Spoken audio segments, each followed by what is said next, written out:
Good evening and thanks for choosing ABC6. I'm James Wilcox. And I'm Laura Lee. All eyes were on frontrunner Donald Trump, and he certainly didn't hold back. ABC6 News reporter John Doetkott watched that debate and joins us live in studio with political analyst Shane Baker with a full recap. Thanks, Lauren. Shane, thank you for being here. We had 10 candidates up on that stage tonight. Let's get right into it. Who was your big winner tonight? You know, it depends on how you count it. The world will be talking about Donald Trump, Donald Trump, Donald Trump. But beyond that, if you talk about who probably gained the most tonight, I'd say Governor Kasich from Ohio had a really good night. And then the sort of preliminary debate where it was a little quieter, a few less people on the stage, Carly Fiorina and Governor Perry from Texas, I think, had great nights as well. And, you know, we've been talking a lot about Donald Trump, as you pointed out. People saying that there's been the Trump effect, people saying a little more sensational things than they might otherwise because of Donald Trump, trying to gain some recognition in that big, crowded GOP field.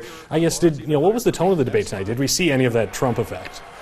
Yeah, I mean, I think if you sort of imagine it like a wagon wheel, it kind of kept coming back. He was the middle of the wheel tonight, where everything kept coming back to him, and even when the questions weren't about him or directed at him, they oftentimes became about him one way, or either directly or indirectly, one way or the other.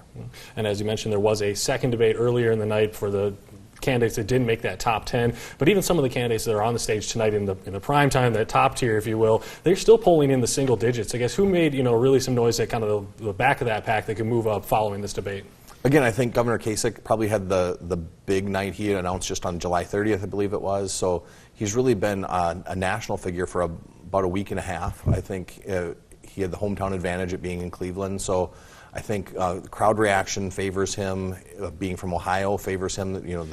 Clearly the bellwether state, and being introduced to the country by being on the big stage certainly helps him. All right. Well, it's definitely a long road to go. We'll see how it goes from here. Shane, thanks for being with us. Thank you. We'll send it back to you guys.